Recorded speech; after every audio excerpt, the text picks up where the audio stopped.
Welcome to Accreditation Made Easy, the podcast that takes the stress out of accreditation. I am your host, Areaka Jewell, and in each episode, we'll deliver actionable tips, expert insights, and practical strategies to help streamline the process. And of course, make your work life a little easier. Now, whether you're tackling policies, preparing for assessments, or just looking for ways to stay ahead, we've got you covered.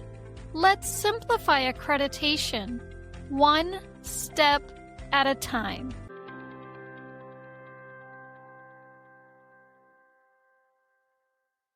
Required references are just one of those things in accreditation that everyone knows they have to include.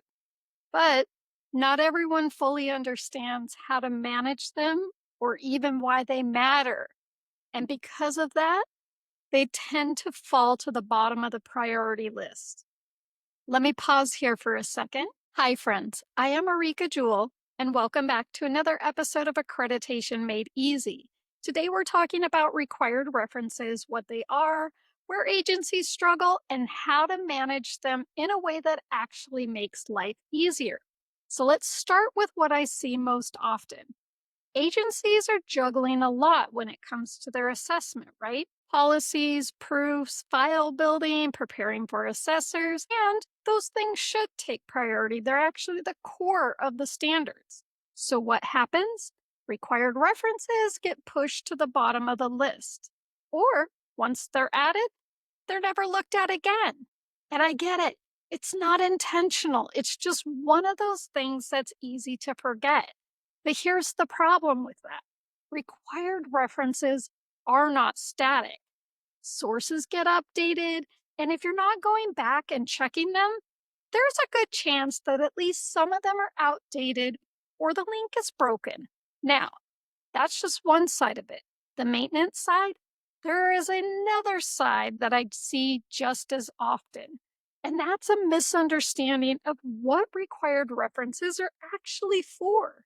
And a lot of times I see agencies treat it like it's just a checkbox. Find the document, attach it, put the link in there, move on, done. The content of those references actually expands on the standard. It gives it more context, more meaning. And in some cases, it directly impacts how you should be writing your policies or what proof should be required. For example, let's say the required reference is tied to training. That reference might outline specific training requirements that aren't fully spelled out in the standard itself. Or maybe it requires a certain notification be given either in the field or internally within the agency. Another big one I see is records retention schedules. This is a great example because a lot of times agencies will attach the schedule and move on. But that document is telling you something very important. It's telling you how long those records must be kept. And if records are destroyed too soon, it creates a liability for your agency. But on the flip side, keeping everything forever isn't the answer either because now you're creating an unnecessary burden. If something is retained longer than it is required, it can still be subject to review or production, even if you were authorized to have destroyed it sooner. So there needs to be a balance there. And that balance comes from actually understanding what the reference is telling you. So when you look at the required references, it's not just, did I attach it? It's, what is this telling me about the standard?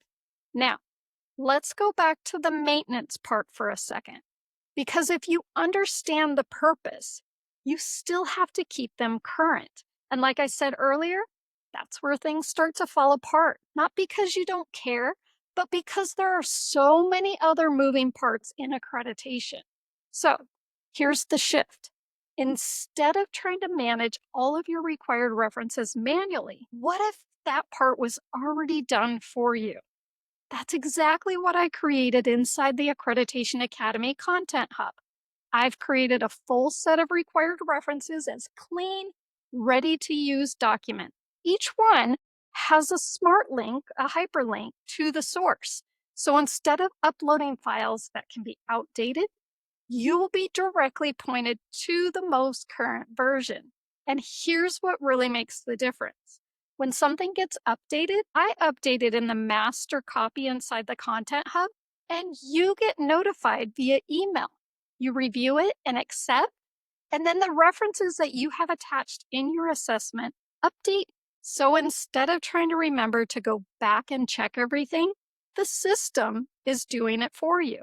This becomes one of those things that you set up once, and then you don't have to think about it again until you get notified. So I have built this out for agencies in Florida that have required references tied to specific set of standards.